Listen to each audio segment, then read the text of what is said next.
जय गुरु मंगल नमः पार्वती हर हर महादेव शंभो गुरु बसवलिंग महाप्रभु आदिशक्ति पादारविंद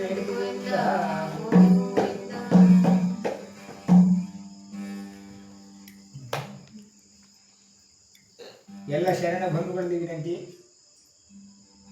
ಎಲ್ಲರಿಗೂ ಶರಣ ಶರಣಾರ್ಥಿಗಳು.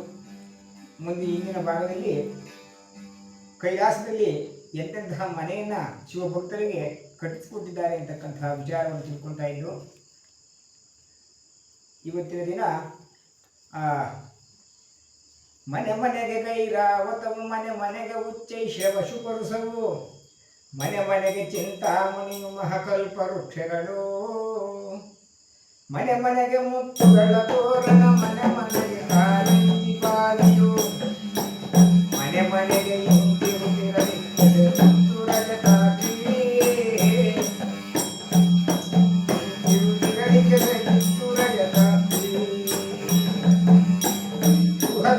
ತೋಟಗಳು ಬೆಳಗುತ್ತ ದಿಹ ಕೊಳಂಗಡ ಕಮಲ ಮನೆಯು, ಬಹಳ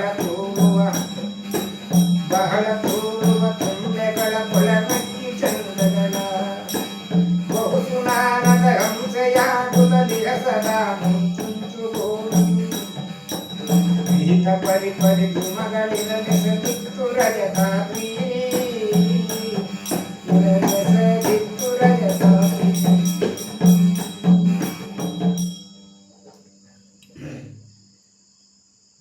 ಕೈಲಾಸದಲ್ಲಿ ಕೈಲಾಸವನ್ನು ಸೇರಿರ್ತಕ್ಕಂಥ ಮಹಾನ್ ಶರಣರಿಗೆ ಎಂತೆಂತಹ ಮನೆಯನ್ನು ಕಟ್ಟಿಸಿಕೊಟ್ಟಿದ್ದರು.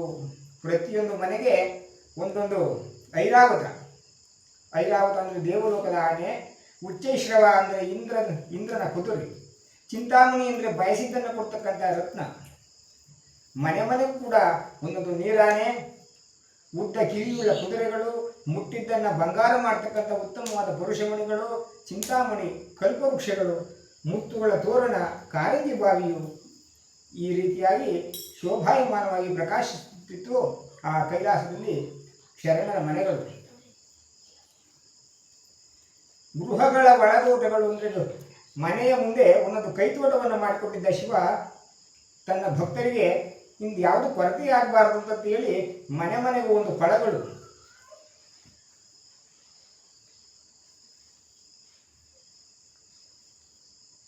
ತುಂಬೆ, ಭ್ರಮರ, ಕೊಳರ್ನಕ್ಕಿ, ನೀರಕ್ಕಿಗಳು, ಧೂಮ, ಗಿಡಮರಗಳು, ಮುಂಚುಂಚುಗೋಳಿ, ಬಕಪಕ್ಷಿಗಳು,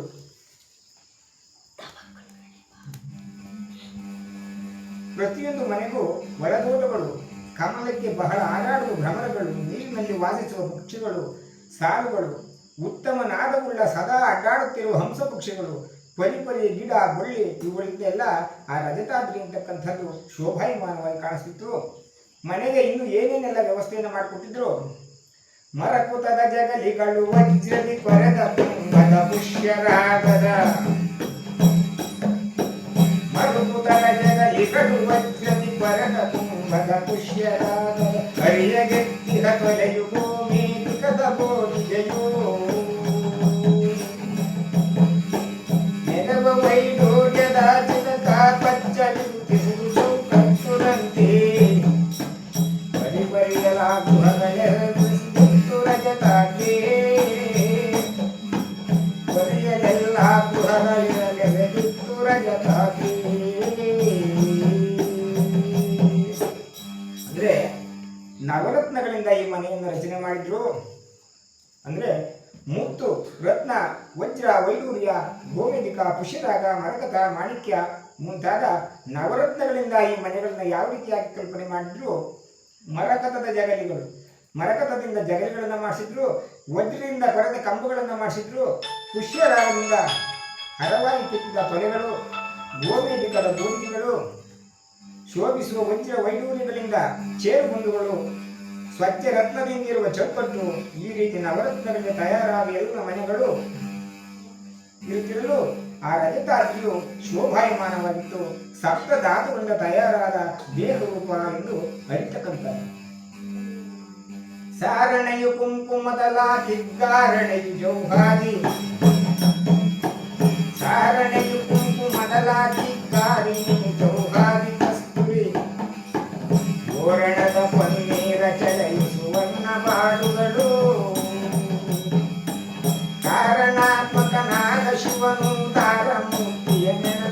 ದರುಶನ ಪೂರ ಪುಳಕದ ನಿರುತಿಹರು ಸಾಲೋಕ್ಯ ಪದರೆನಿಸಿ ಸಾಲೋಕ್ಯ ಪದರೆನಿಸಿ. ಆ ಮನೆಗಳನ್ನ ಕುಂಕುಮದಿಂದ ಮನೆಗಳನ್ನು ಸಾರಣೆಯನ್ನು ಮಾಡಿದ್ರು. ಕಸ್ತೂರಿ ಮೊದಲಾದ ಸುವಾಸನೆಯಿಂದ ಸಣ್ಣ ಪಟ್ಟಿಗಳನ್ನು ಮಾಡಿದ್ರು. ಸ್ವಚ್ಛವಾದ ಸುವಾಸನೆಯ ತಂಪುಳ್ಳ ನೀರಿನ ಕೆಳೆಯನ್ನು ಮಾಡಿದ್ರು. ಸುವರ್ಣಗಳಿಂದ ಕೆತ್ತಿದ ಅನೇಕ ಥರದ ಬಳ್ಳಿಗಳನ್ನು ಮನೆಯ ಮುಂದೆ ಕೆತ್ತಿದ್ದರು. ಅಲ್ಲಲ್ಲಿ ಜನರು ಸಕಲಕ್ಕೂ ಕಾರಣನಾಗಿರ್ತಕ್ಕಂಥ ಉದಾರ ಮೂರ್ತಿಯನ್ನು ಆ ಶಿವನ ಮನದಲ್ಲಿ ನೆನೆದು ಸಾರೋಕ್ಯ ಪದದವರು ಅಲ್ಲಿ ಪೂರ್ಣಾನಂದ ರೋಮಾಂಚನವುಳ್ಳವರಾಗಿದ್ದರು. ಆ ಶಿವನನ್ನ ಇಷ್ಟೆಲ್ಲ ಕೊಟ್ಟು ಶಿವ ನಮ್ಗೆ ಎಷ್ಟು ಅನುಕೂಲ ಮಾಡಿಕೊಂಡಿದ್ದಾರೆ ಅಂತೇಳಿ ಆ ಶಿವನನ್ನ ನೆನೆಸ್ತಾ ಇದೆಯಲ್ಲ. ಸಾಲು ಗುಡಿಗಳು, ಸಾಲು ಗೋಪುರ, ಸಾಲು ಮನೆಗಳು, ಸಾಲುಗಳಾಣೆ. ಸಾಲು ಗುಡಿಗಳು, ಸಾಲು ಗೋಪುರ, ಸಾಲು ಮನೆಗಳು, ಸಾಲಿನಂಗಡಿ, ಸಾಲು ಕುದುರೆಯು, ಸಾಲುಗಳಾಣೆಯು, ಸಾಲುವರ ರಥವು, ಸಾಲು ವಂದನವೇರಿ ಬಹುದಿಗ, ಸಾಲು ಸಾಲಿನ ದೊರೆಗಳು ಪ್ರಜೆ, ಸಾಲು ಸಾಲಿನಲ್ಲಿದ್ದದ ಕೈಲಾಸಪುರವರಲಿ, ಕೈಲಾಸಪುರವರಲಿ. ಸೇತುವಾಯಿತನಂತ ಕೈಲಾಸ ಪಟ್ಟಣದಲ್ಲಿ ಗುಡಿಗಳು, ಗೋಪುರಗಳು, ಮನೆಗಳು, ಅಂಗಡಿಗಳು, ಕುದುರೆಗಳು, ಆನೆಗಳು, ಶ್ರೇಷ್ಠ ರಥಗಳು ಸಾಲು ಸಾಲ ಆಗಿರ್ತಿದ್ದವು. ರಥಗಳನ್ನೇರಿ ಬರುತ್ತಿರುವ ದೊರೆಗಳು, ಸಾಲಿನ ಕಾಲು ನಡಿಗೆಯಿಂದ ಬರುತ್ತಿರುವ ಪ್ರಜೆಗಳು ಸಾಲು ಸಾಲಿನಲ್ಲಿದ್ದನ್ನು ಕಾಣ್ತಾ ಇದ್ರು. ಅಂದ್ರೆ ಶಿವನ ದರ್ಶನಕ್ಕೋಸ್ಕರವಾಗಿ ಆನೆಯನ್ನೇರಿ ಬರ್ತಕ್ಕಂಥವ್ರು, ಕುದುರೆಗಳನ್ನು ಏರಿ ಬರ್ತಕ್ಕಂಥವ್ರು, ಕಾಲ್ನಡಿಗೆಯಲ್ಲಿ ಬರ್ತಕ್ಕಂಥವ್ರು, ಹೀಗೆ ಅನೇಕ ಪ್ರಜೆಗಳು ಆ ಶಿವನ ದರ್ಶನಕ್ಕೋಸ್ಕರವಾಗಿ ಎಲ್ಲರೂ ಕೂಡ ಬೀದಿಯಲ್ಲಿ ಬರ್ತಾ ಇದ್ದಾರೆ. ಹೋಗುತ್ತಿಹ ಪ್ರಜೆ ಶಿವನ ದರ್ಶನವಾಗಿ ಸಂತಸದಿಂದಲೇ, ಹೋಗುತ್ತಿಹ ಪ್ರಜೆ ಶಿವನ ದರ್ಶನವಾಗಿ ಸಂತಸದಿಂದಲೇ, ಆಗುತ್ತಿಹ ಪ್ರಜೆ ವರವರಸಿದಂತಗಳು ಹರಿಕರಿತು, ಭೋಗಿಗಳ ಮಣಿಮಣಿಗಳಂದಗಿರಾದರಲ್ಲಿ ಪ್ರಜೆ ಎತ್ತಿ ಬೆಳಗಲಿ, ಆಗ ತೋರಿತು ಕೋಟಿ ಸೂರ್ಯರ ಕಡೆಗಳಂದದಲ್ಲಿ, ಆಗ ತೋರಿತು ಕೋಟಿ ಸೂರ್ಯರ ಕಡೆಗಳಂದದಲ್ಲಿ. ಪ್ರಜೆಗಳು ಆ ಶಿವನ ದರ್ಶನಕ್ಕೋಸ್ಕರವಾಗಿ ಹೋಗ್ತಾ ಇದ್ರು, ಬರ್ತಾ ಇದ್ರು. ಆ ವಾದಿಯಲ್ಲಿ ಇಕ್ಕಟ್ಟಾದ ಸ್ಥಳದಲ್ಲಿ ನಡೀತಾ ಇದ್ರು. ಒಬ್ಬೊಬ್ಬರ ಮೈಯಿಂದಲೂ ಕೂಡ ಮುತ್ತು ರತ್ನಗಳು ಎಲ್ಲವೂ ಕೂಡ ಉದುರ್ತಾ ಇದ್ದಂತೆ. ಮುತ್ತು ರತ್ನಗಳು ಒಬ್ಬೊಬ್ಬರಿಗೆ ಸೋಕಿ ಒಬ್ಬೊಬ್ಬರ ಮೈಯಿಂದ ಆ ಮುತ್ತು ರತ್ನಗಳು ಬಿದ್ದು ರೋಡಲ್ಲೆಲ್ಲ ಚೆಲ್ಲಾಡ್ತಿದ್ವು. ಅವರ ಪ್ರಕಾಶಮಾನವನ್ನು ನೋಡಿದ್ರೆ ಕೋಟಿ ಸೂರ್ಯರ ಪ್ರಕಾಶಮಾನವಾಗಿ ಕಾಣ್ತಾ ಇತ್ತು. ಆ ರತ್ನಗಳ ಬೆಳಕು ಅಂತೇಳಿ ಎಸೆದುದ ಶಿವ ಸಜ್ಜೆಯು ಬೆಳಗೆಸೆದು ತೋರಿತು ಕೋಟಿ ಬಾನುಗಳ ಕ್ರಮತೆ ಜಗಲಿಂದ ನವರ ಗುಣಗಳ ಕಾಂತಿಯಲ್ಲಿ, ಶಶಿಯ ಜೋಟನ ಸಭೆಯ ಬೇಕಾದಶ ಸಹಸ್ರದ ಯೋಜನತೆಯ ಅಸಮವತು ಬೆಸಗಿತ್ತು ಸಭೆ ಮಧ್ಯದಲ್ಲಿ ಸದೆ ಮುಚ್ಚೆ, ಸದೆ ಮಧ್ಯದಲ್ಲಿ ಸದೆ ಮುಚ್ಚೆ.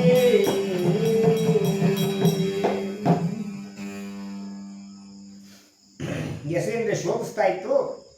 ಶಿವಸರ್ಜನೆ ಶಿವನ ಶಯ್ಯಾಗೃಹ ಯಾಗಿತ್ತಪ್ಪ ಅಂದ್ರೆ ನವರತ್ನಗಳ ಪ್ರಕಾಶದಿಂದ ಶೋಭಾಯಮಾನವಾಗಿ ಶಿವನ ಶಯ್ಯಾಗೃಹವು ಕೋಟಿ ಸೂರ್ಯರ ಪ್ರಕಾಶಕ್ಕಿಂತ ಅಧಿಕವಾಗಿ ಬೆಳಕಾಗಿತ್ತಂತೆ. ಒಬ್ಬ ಸೂರ್ಯನನ್ನ ನೋಡಿದ್ದೇವೆ ನಾವು.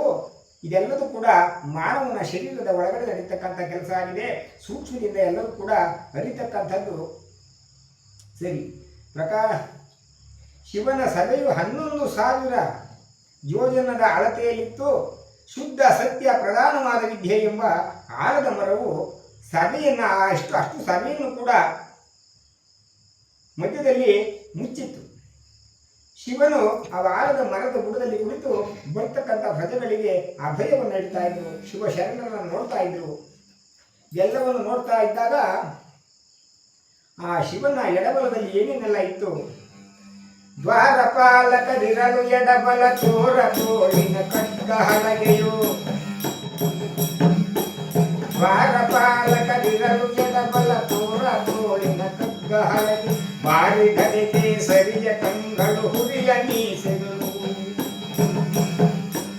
ವೀರ ಜಡೆಗಳು ಭಸ್ಮ ಧೂಳಿತ ಘೋರ ರೂಪದ ಶಿವನ ನುಣ್ಣಿಗೆ, ಮಾರುಗೊಂಬ ಮಹಾತ್ಮರಿದ್ದರು ಹಿರಿದ ಕೋಳ್ಗಳಲ್ಲಿ, ಹಿರಿದ ಕೋಳ್ಗಳಲ್ಲಿ, ಹಿರಿದ ಕೋಳ್ಗಳಲ್ಲಿ.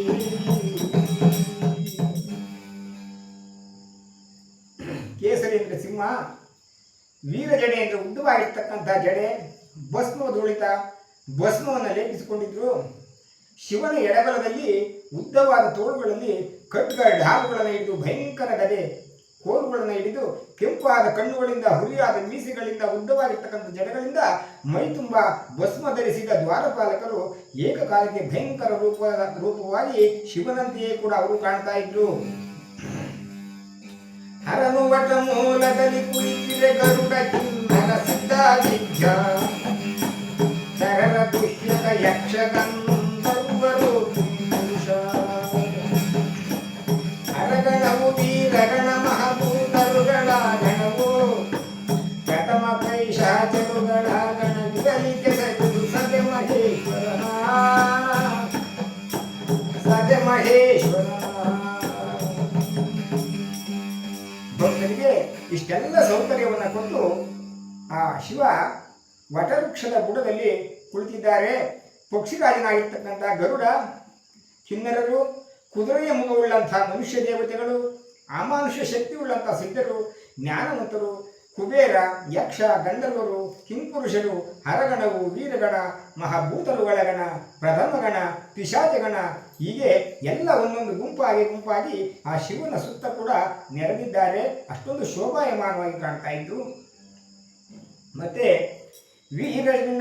ವೀರಭದ್ರ ವಿನಾಯಕನು ಮಹಾವೀರ ಶಂಕರನು ಮುಂದೆಯು, ವೀರಭದ್ರ ವಿನಾಯಕನು ಮಹಾವೀರ ಶಂಕರನು ಮುಂದೆಯು, ನಾರದರು ತುಂಬುರರು ಗಾಯನ ಮಾಡುತ್ತಿರುತ್ತಿರಲು, ಗಾಯನ ಮಾಡುತ್ತಿರುತ್ತಿರಲು, ಮೂರು ಕಾಲಿನ ಭುಂಗಿನಾಂಜಲಿ ಕಾಲಿಯಾಗಿವೆ ವೃಷಭ ಮದ್ದಲೆ, ವಾರಿಸುತ್ತಲಿರುತ್ತಿರಲಿಕ್ಕೆ ಸೆದುದು ಸದೆ ಮಹೇಶ್ವರನ, ಸದೆ ಮಹೇಶ್ವರನ. ಇಲ್ಲಿ ಪ್ರತಿನಿತ್ಯ ಶಿವನ ದರ್ಶನಕ್ಕೋಸ್ಕರವಾಗಿ ಇಷ್ಟು ಜನ ಎಲ್ಲ ಬಂದು ಆ ಶಿವನ ಸುತ್ತ ನೆರೀತಾ ಇದ್ರು. ಇವರೆಲ್ಲರ ಮಧ್ಯದಲ್ಲಿ ವೀರಭದ್ರ, ವಿನಾಯಕ, ಮಹಾವೀರ ಷಣ್ಮುಖ ಇವರೆಲ್ಲರೂ ಕೂಡ ಸುಖರೂಪಾತ್ಮಕನಾದ ವೀರಭದ್ರ, ಸಾಮೀಪ್ಯ ಪದವಿಯನ್ನು ಹೊಂದಿದ್ದವರು ಇವರೆಲ್ಲ. ದೃಶ್ಯ ಸಮೂಹಗಳ ಒಡೆಯನಾದ ಗಣಪತಿ, ಮಹಾವೀರಶೈವನಾಗಿರ್ತಕ್ಕಂಥ ಷಣ್ಮುಖರು, ಈ ಮೂವರು ಮುಂದುಗಡೆಯಲ್ಲಿ ನಿಂತು ಇರ್ತಾ ಇದ್ರು ಯಾವತ್ತು ದಿವಸ. ನಾರದರು, ಗಂಧರ್ವರು ಗಾಯನವನ್ನು ಮಾಡ್ತಾ ಇದ್ರು. ಜ್ಞಾನ ಉಪರತಿಯುಳ್ಳ ಮುಕ್ಕಾಲು ಭೃಂಗಿ, ಒಂದು ಮೂರ್ಕಾಲು ಭೃಂಗೀಶ್ವರ ಅಂತ ಹೇಳ್ತೀವಿ. ಅವರಿಗೆ ಜ್ಞಾನ ವೈರಾಗ್ಯ ಉಪರತಿ ಉಳ್ಳಂಥವರಿಗೆ ಮೂರು ಜ್ಞಾನವನ್ನು ಪಡೆದಿದ್ರು ಅವರು. ಅದಕ್ಕೋಸ್ಕರ ಮುಕ್ಕಾಲು ಭೃಂಗಿ, ಮೂರ್ಕಾಲು ಭೃಂಗೀಶ್ವರ ಅಂತೇಳಿ ಹೇಳ್ತಾ ಇದ್ರು. ಇಂತಹ ನರ್ತನವನ್ನು ಮಾಡ್ತಕ್ಕಂಥ ಜ್ಞಾನ ಉಪರತಿಯುಳ್ಳ ಮುಕ್ಕಾಲು ಭೃಂಗಿ ನರ್ತನವನ್ನು ಮಾಡ್ತಾ ಇದ್ರು. ಧರ್ಮಮೂರ್ತಿ, ಜ್ಞಾನಮೂರ್ತಿಯಾದ ಬಸವೇಶ್ವರನು ಮದ್ದಲೆಯನ್ನು ಬಾರಿಸ್ತಕ್ಕಂಥ ಕೆಲಸವನ್ನು ಮಾಡ್ತಾ ಇದ್ರು. ಈ ಮಹೇಶ್ವರನ ಸಭೆಯಲ್ಲಿ ಇವರು ಮುಂದಾಳತ್ವವನ್ನು ವಹಿಸಿ ಶೋಭಿಸ್ತಾ ಇತ್ತು ಮಹಾ ಸಭೆ. ಶ್ರುತಿ ಸ್ಮೃತಿಯು ಪೌರಾಣಗಳು ಶಿವನ ವಿಷಯದ ಚಾರಿತ್ರ್ಯ ಹೊಗಳಲ್ಲಿ, ಶ್ರುತಿ ಸ್ಮೃತಿಯ ಪೌರಾಣಗಳು ಶಿವನ ವಿಷಯದ ಚಾರಿತ್ರ್ಯ ಹೊಗಳಲು, ಸತತ ಕಾಲದ ಸಾಗೆಯಲ್ಲಿ ಶಿವಮೂರ್ತಿ ನೋಡಿರ, ಅತಿ ಸುಕೃತ ಸಾಹಿತ್ಯ ಪದದವರ ಪುರ ಸಂತಸದಿಂದ ತೇಜೋ, ಬೆಳಗುತ್ತಲಿದ್ದರು ಮುಗಿದ ಕೈಗಳಿಗೆ, ಮುಗಿದ ಕೈಗಳಿಗೆ, ಮುಗಿದ ಕೈಗಳಿಗೆ. ಈ ಸಭೆಯಲ್ಲಿ ಏನೆಲ್ಲ ನಡೀತಾ ಇತ್ತು ಶಿವನ ಸಭೆಯಲ್ಲಿ? ಶ್ರುತಿ ಸ್ಮೃತಿ ಪೌರಾಣಗಳು ಶಿವನ ಉತ್ತಮವಾಗಿರ್ತಕ್ಕಂಥ ಚರಿತ್ರೆಯನ್ನು ಹೊಗಳುತ್ತಾ ಇರುವಾಗ ಸದಾ ಸಮೀಪದಲ್ಲಿದ್ದು ಶಿವನ ಮೂರ್ತಿಯನ್ನು ನೋಡುತ್ತಿರುವ ಮಹಾಪುಣ್ಯಾತ್ಮರಾದ ಸಾನ್ನಿಧ್ಯ ಪದವುಳ್ಳವರು ಇಲ್ಲಿ ಸಾರೋಗ್ಯ ಸಾರೂಪ್ಯ ಸಾನ್ನಿಧ್ಯ ಸಾಯುಜ್ಯ ಇರ್ತಕ್ಕಂಥ 4 ಪದವಿಗಳನ್ನು ಪಡೆದವರು ಈ ಕೈಲಾಸದಲ್ಲಿದ್ದರು. ಒಬ್ಬೊಬ್ಬರಿಗೂ ಕೂಡ ಒಂದೊಂದು ಪದವಿಯನ್ನು ಕೊಟ್ಟಿದ್ದು ಶಿವನು. ಅವರ ಪದವಿಗೆ ತಕ್ಕಂತೆ ಅವರಿಗೆ ಏನೇನು ಬೇಕು ಐಶ್ವರ್ಯಗಳನ್ನೆಲ್ಲ ಕೊಟ್ಟು ಸಲಹುತ್ತಾ ಇದ್ದರು. ಅಧಿಕ ಸಂತೋಷದಿಂದ ಅತ್ಯಂತ ವೈಭವದಿಂದ ಮುಗಿದ ಕೈಗಳಲ್ಲಿ ಪ್ರಕಾಶಮಾನವಾಗಿ ಕಾಣ್ತಾ ಇದ್ರು ಈ ಸಾಹಿತ್ಯ ಪದಗಳು. ಇಪ್ಪರಾಸದೆಯೊಳಗೆ ಶಿವ ವೃತ್ತಿ ಪಂಚಾನನ ದಶವಿದ. ಇಪ್ಪರಾಸದೆಯೊಳಗೆ ಶಿವರು ವೃತ್ತಿ ಪಂಚಾನನ ದಶವಿದ. ಇಪ್ಪತ್ತೋಳಗಿ ಶೋಲನ ಮರುಗ ಚಂದ್ರಹಾಸಗಳು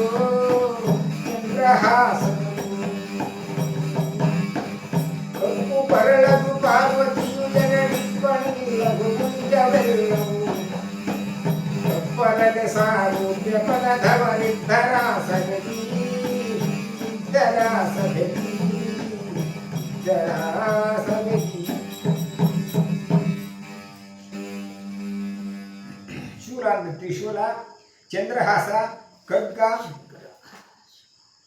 ಡಮರುಗ ಇವೆಲ್ಲವನ್ನು ನುಡಿಸ್ತಕ್ಕಂಥವರು ಸಾರೂಪ್ಯ ಪದದವರು, ಪಂಚಮುಖದವರು, ದಶಮುಖ, ತೋಳುಗಳಲ್ಲಿ ತ್ರಿಶೂಲ, ಢಮರುಗ, ಕತ್ತಿಗಳಿಂದ ಶಿವನಂತೆ ರೂಪವುಳ್ಳವರಾಗಿ ಆ ಸಭೆಯಲ್ಲಿದ್ದರು. ಅಲ್ಲಿ ಏನಿರಲಿಲ್ಲಪ್ಪ ಅಂದರೆ ಕಪ್ಪು ಕೊರಳದು ಈಶ್ವರ ಇರಲಿಲ್ಲ, ಪಾರ್ವತಿ ಕಾಣಿಸ್ತಾ ಇರಲಿಲ್ಲ. ಉಳಿದ ಎಲ್ಲ ರೀತಿಯಿಂದ ಶಿವನಂತೆ ರೂಪವುಳ್ಳಾಗಿರ್ತಕ್ಕಂಥವ್ರು ಆ ಸಭೆಯಲ್ಲಿ ಎಲ್ಲರೂ ಹಾಜರಾಗಿದ್ದರು.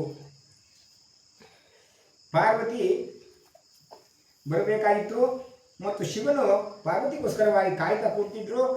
ಇಡೀ ಸಭೆ ಪಾರ್ವತಿಯನ್ನ ನೋಡಬೇಕು, ಯಾಕೆ ಬರ್ತಾರೆ ಎಲ್ಲಿ ಬರ್ತಾರೆ ಅಂತ ಹೇಳಿ ಗಮನಿಸ್ತಾ ಇದ್ರು. ಅಷ್ಟರಲ್ಲಿ ರತ್ನಗಳಿಗೆ ಒಳಗಳ ರುಚಿ ನಿತ್ಯ ಮಂಗಳ ಗೌರಿಗೆ, ರತ್ನಗೊಳಗೆ ತೊಳೆಗಳ ರುಚಿ ನಿತ್ಯ ಮಂಗಳ ಗೌರಿ ದೇವಿಯು. ಎತ್ತಿ ಶಿವನಿಗೆ ಬೆಳಗಿದಳು ಜಯ ಜಯ ಜಯ ನಿಂತ. ಪ್ರತ್ಯೇಕಾತ್ಮನೆ ಪರಮ ಪರತರ ಸತ್ಯ ವಸ್ತು ಸನಾತ ವಿಶ್ವೋ. ಸ್ವಲ್ಪ ಸಕಲ ಬ್ರಹ್ಮಗೆ ಎಂದರಸಿದಳು ಶಿವನ, ಎಂದರಸಿದಳು ಶಿವನ.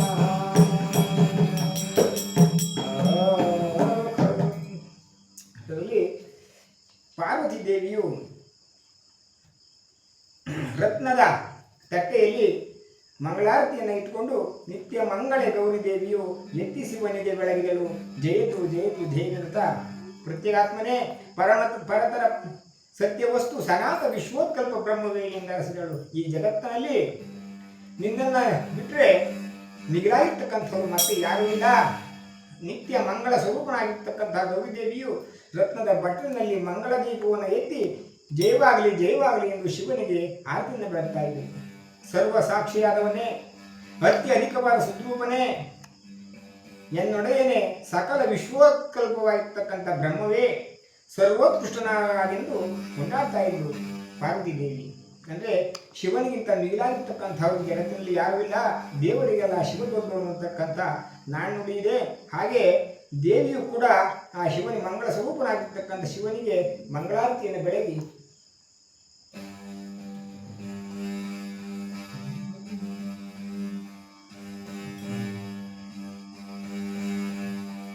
ಹರಸಿ ಶೇಷಯ ತಳೆಯುತ್ತವಾಚರಣಕ್ಕೆ ರಘುತಲಾ ಪ್ರದಕ್ಷಿಣೆ ಕಿರಿದು ಮಾಡುತ್ತ ವಂದಿಸುತ್ತ ವಿಘ್ನೇಶ ಮೊದಲಾದ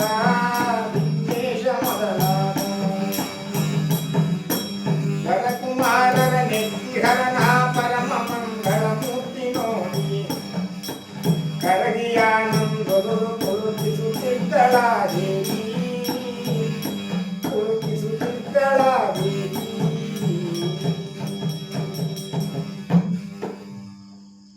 ಮತ್ತೆ ಆ ದೇವಿಯು ಶಿವನಿಗೆ ಆಶೀರ್ವದಿಸಿ ಕುಂಕುಮ ಮಿಶ್ರಿತವಾಗಿರ್ತಕ್ಕಂಥ ಅಕ್ಷತೆಯನ್ನು ತೊಡೆ ಭುಜ ಮಸ್ತಕಕ್ಕೆ ಹಚ್ಚಿ ಬಹಳ ಪ್ರದಕ್ಷಿಣೆಯನ್ನು ಮಾಡಿ ಪಾದಗಳಿಗೆ ಬಗ್ಗಿ ನಮಸ್ಕರಿಸುತ್ತಾ ಆ ವರಕುಮಾರರಾದ ಗಣಪತಿ ಮತ್ತು ಷಣ್ಮುಖರನ್ನು ಎತ್ತಿಕೊಂಡು ಪರಮ ಕಲ್ಯಾಣ ಮೂರ್ತಿಯಾದ ಶಿವನನ್ನು ನೋಡಿ ಆನಂದೋದಕವನ್ನು ಸುರಿಸುತ್ತಾ ರೋಮಾಂಚನಗೊಳ್ಳವಳಾಗಿದ್ದು ಜಗನ್ಮಾತೆಯಾಗಿರ್ತಕ್ಕಂಥ ಆದಿಶಕ್ತಿ. ಹರುಷದಿಂ ನಗುತಾಗ ಪಾರ್ವತಿ ಹರನವ ಮದ ಪಡೆಯನೇರದು. ಹರುಷದಿಂ ನಗುತಾಗ ಪಾರ್ವತಿ ಹರನವ ಮದ ಪಡೆಯನೇರು. ಉರಿದವಾಗಳೆ ಪುಷ್ಪದುಂಬುದಿ ವರದ ಕಳಗುವುದು. ತಿರುಗುದಾಗಲು ಕಹಳೆ ಮೊರೆಯಲು ತಿರಿಯಲ ಜಪವಾಟ ಚಾಮರ. ಬೆಳಗಿದ ಔಷಧ ಕೋಟಿ ಸಂಖ್ಯೆಯಲ ಮಹೇಶ್ವರಗೆ. ಸಂಜಯಲ ಮಹೇಶ್ವರಗೆ. ಸಂಜಯಲ ಮಹೇಶ್ವರಗೆ. ಅಲ್ಲಿ ಪ್ರತಿನಿತ್ಯ ಏನ್ ನಡೀತಾ ಇತ್ತು, ಇದು ಪ್ರತಿನಿತ್ಯ ನಡೀತಕ್ಕಂಥ ಕೆಲಸ. ಪಾರ್ವತಿ ದೇವಿ ಆನಂದದಿಂದ ನಗೆಮುಖಗೊಳ್ಳವಳಾಗಿ ಶಿವನ ತೊಡೆಯನ್ನು ಏರುವಾಗ ಮಹೇಶ್ವರನಿಗೆ ದೇವತೆಗಳು ಹೂಗಳ ಮಳೆಯನ್ನು ಸುರಿಸ್ತಾ ಇದ್ರು. ಪ್ರತಿನಿತ್ಯ ಕೂಡ ತಾಯಿ ಬಂದು ಶಿವನ ಎಡತೊಡೆಯ ಮೇಲೆ ಕುಳಿತಾಗ ಮಾತ್ರ ಆಗ ದುಂದುದಿಗಳು, ಪುಷ್ಪವೃಷ್ಟಿಗಳು, ಕಹಳೆಗಳು, ಚಾಮರ ಇವೆಲ್ಲವೂ ಕೂಡ ಶತಕೋಟಿ ಸಂಖ್ಯೆಯ ಮಹೇಶ್ವರ ಶತಕೋಟಿ ಸಂಖ್ಯೆಯಲ್ಲಿ ಎಲ್ಲರೂ ಕೂಡ ಶಿವನಿಗೆ ಮತ್ತು ಪಾರ್ವತಿಯರಿಗೆ ಇಂತಹ ಒಂದು ಹೂಮಳೆಯನ್ನು ಸುರಿಸಿ ದುಂದುಬೆಯನ್ನು ನುಡಿಸುತ್ತಾ ಕಹಳನ್ನು ನುಡಿಸುತ್ತಾ ಬಹಳ ಸಂಭ್ರಮಿಸುತ್ತಿದ್ದರು.